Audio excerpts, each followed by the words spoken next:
All right, today we've got something a little different for you. Think of this as a public service announcement, a real call to action, coming straight from the heart of Kansas.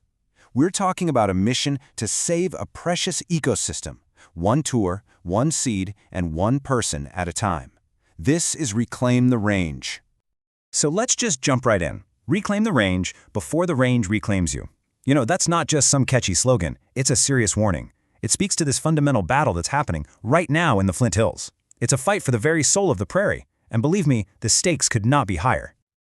So what exactly is this threat we're talking about? Well, it's a silent invasion. Deep in that iconic Kansas landscape, there's this relentless force at work, just quietly choking out the native life that's been there for millions of years. Okay, meet the main villain of our story, Serratia lespedeza. Now, this is not just another weed. It's an aggressive, non-native plant that literally takes over, creating these dense fields of just itself, pushing out all the beautiful native wildflowers and grasses and, completely wrecking the food supply for the local wildlife.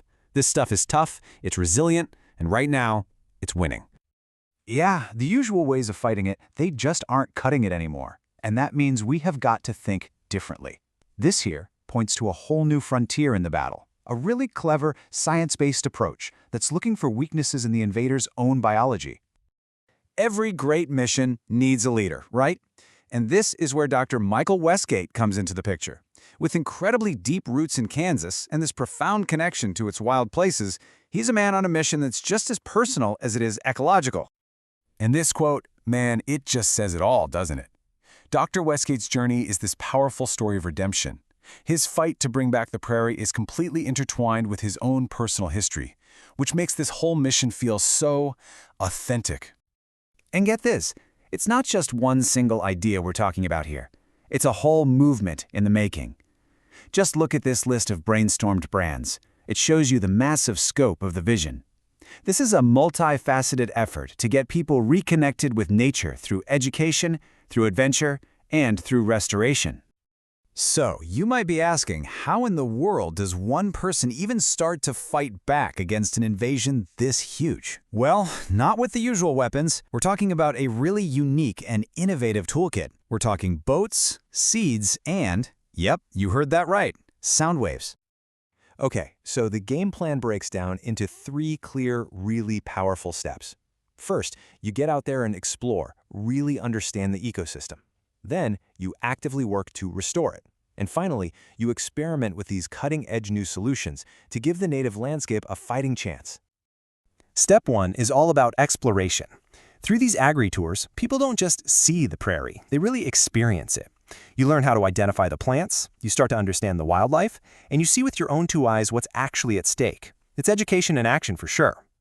Step 2 is about rolling up your sleeves and restoring things. You see, you can't just get rid of the bad guys, you have to bring back the good guys.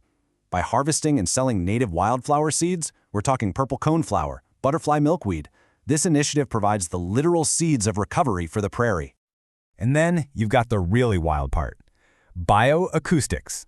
The idea here is to use very specific sound frequencies and vibrations to actually stress out and disrupt the growth of invasive plants like Serratia, all without using nasty herbicides. I mean, it's a pioneering, totally eco-friendly approach.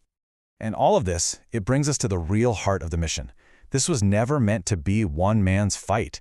It's about building a community, a collective. It's a whole new model they're calling agri-tourism activism. So what does that actually mean? It's simple, really. Your participation is your power. When you book a tour, when you buy a little packet of seeds, you're not just a customer. You become an activist. You are directly funding the hard work of removing invasive species and restoring this incredible native ecosystem. And here's the cool part. They're giving you the playbook. This field protocol breaks the whole fight down into simple, achievable steps. It empowers literally anyone to become what they call a citizen ranger, getting your hands dirty and actively participating in the science and the sweat of reclaiming the range. Look, at the end of the day, this mission needs you. The whole thing is designed for public involvement. So let's talk about how you can actually get in on the action and become a citizen ranger, like right now. So, that's the real question, isn't it? The prairie is absolutely under threat, no doubt about it. But There is a clear plan. There is a passionate team leading the charge. Are you ready to be a part of the solution? So if you're thinking, okay, I'm in, what do I do? Well, here you go. 3 simple, direct, and really powerful ways to make a real impact. You can book a tour and educate yourself. You can buy native seeds and become a restorer in your own backyard. Or you can simply visit the farmer's market to support the cause directly. And hey, if you're local, this is probably the easiest and most direct way to jump in. Mark your calendars. The downtown farmers market on Wednesdays and Saturdays is the place to be. You can meet the team, get your hands on these precious native seeds, and learn a whole lot more. And I really want to drive this point home. This is not some vague donation where you wonder where your money goes. The money from these seeds goes directly into the tools, the time, and the labor needed to fight back against the invasion. It's a perfect one-to-one impact, where your purchase directly fuels the reclamation. So we end with this thought. What does it actually take to heal a wounded landscape? It's not one magic bullet. It takes an unconventional toolkit. It takes exploration by boat, restoration by seed, and innovation with sound. But most of all, it takes a community willing to answer the call. It takes you.